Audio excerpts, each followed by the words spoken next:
के चल रहा है। तो अब निश्चित रूप से पीर पर्वत सी हो गई है, अब तो पिघलना चाहिए, अब हिमालय से नई गंगा निकलनी चाहिए। मेरे सीने में ना सही तेरे सीने में सही हो कहीं भी आग, लेकिन आग जलनी चाहिए। हम लोगों के समस्याओं का समाधान होना चाहिए, इसका एक ही विकल्प है, और तभी शिक्षा मित्र और अनुदेशक के घरों में खुशहाली होगी। मिश्रा जी, संविदा कर्मचारी खुशहाल होगा, इस प्रदेश का कर्मचारी खुशहाल होगा।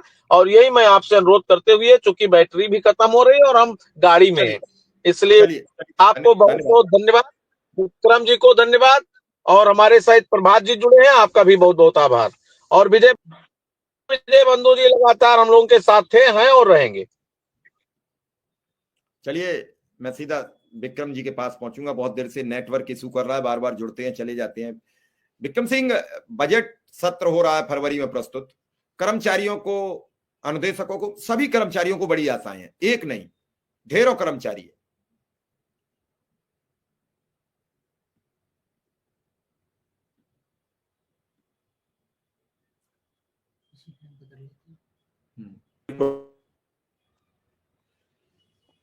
सर, बजट तो देखिए प्रत्येक वर्ष ये तो नियम है भारत सरकार का और उत्तर प्रदेश सरकार का, एक साल आता है वर्ष के लिए। 1 अप्रैल से भारत का या किसी भी सरकार का वित्तीय वर्ष शुरू होता है, 1 अप्रैल से 31 मार्च तक, और इसके एक साल फरवरी में बजट पेश किया जाता है और फिर बजट को पास किया जाता है, फिर 1 अप्रैल से उसको किया जाता है। और जिस प्रकार से उत्तर प्रदेश के अनुदेशक, उत्तर प्रदेश के शिक्षा मित्र इस बजट का इंतजार कर रहे हैं, देखिए उत्तर प्रदेश का अनुदेशक, उत्तर प्रदेश का शिक्षा मित्र इतना परेशान और हताश और निराश हो चुका है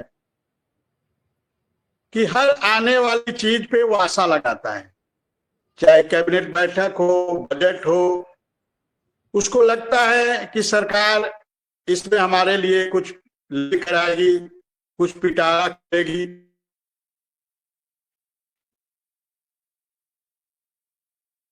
विक्रम सिंह से फिर संपर्क टूटा है, कुछ नेटवर्क इशू आ रहा है, और मैं निश्चित ये बात जरूर कहूंगा। नमस्कार साथियों, स्वागत है आप सभी का आज की इस नई वीडियो में। शिक्षा मित्रों के अंदर काफ़ी कहा जाए कि काफ़ी कन्फ्यूजन की स्थितियां थी कि आखिर हमारे भविष्य निर्धारण के लिए सरकार क्या करने वाली है, क्या स्थायीकरण होगा भी या फिर नहीं। फाइनल इसके ऊपर डिसीजन आ चुका है, इसके ऊपर फाइनल तरीके से एक बयान भी प्रेषित हुआ है। उस बयान को आगे वीडियो के साथ में आप सभी को दिखाएंगे, उस वीडियो को आप देखिएगा। उसके मध्य में सारी बातें प्रॉपर तरीके से रखी गई हैं, हाल ही के अंदर क्या क्या प्रक्रियाएं चल रही हैं उनके ऊपर भी वार्ताएं हैं।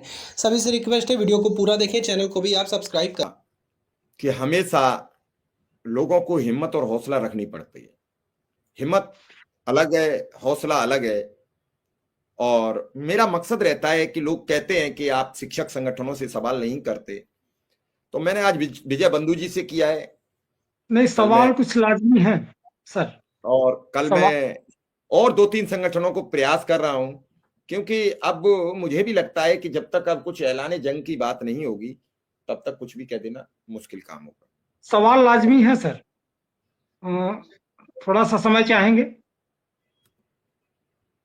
जी, सवाल हैं, सवाल करने चाहिए। जैसे मैं ही अभी आपके बीच उपस्थित हूं, बड़ी व्यवस्था में मैंने एक मंच का निर्माण किया, क्योंकि सेवा काल के दौरान से लेके अब तक तमाम बहुत सारी समस्याएं थी जिसके लिए संघर्षरत रहे, अकेले संघर्षरत रहे व्यक्तिगत तौर पर। और विभाग में स्थिति वर्तमान ये है कि मैं बड़ी जिम्मेदारी के साथ कहना चाह रहा हूं कि प्रदत्त सुविधाएं, व्यवस्थाएं लगभग 5 दर्जन संगठन हैं जो कार्य कर रहे हैं।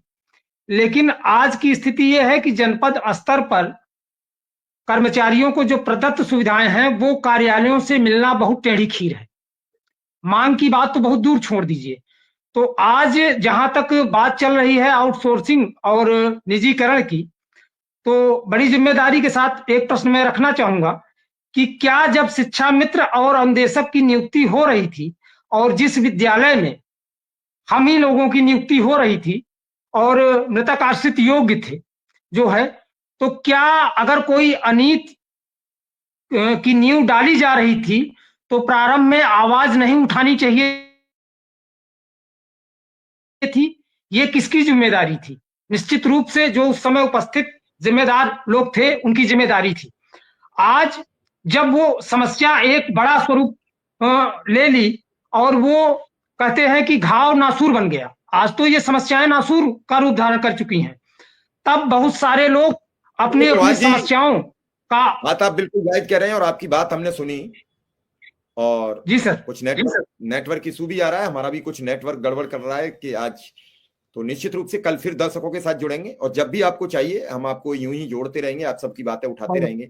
विजय बंधु से हमने इसीलिए सवाल किया कि उनका एक बड़ा ओहरा है, पूरा देश, पूरे उत्तर प्रदेश का नहीं पूरे देश का आदमी उन्हें सुनता है और वो चाहेंगे तो इतने शिक्षक कर्मचारी आ जाएंगे जिसका कोई जवाब नहीं। तो फिलहाल आपसे इजाजत लूंगा, नमस्कार, धन्यवाद।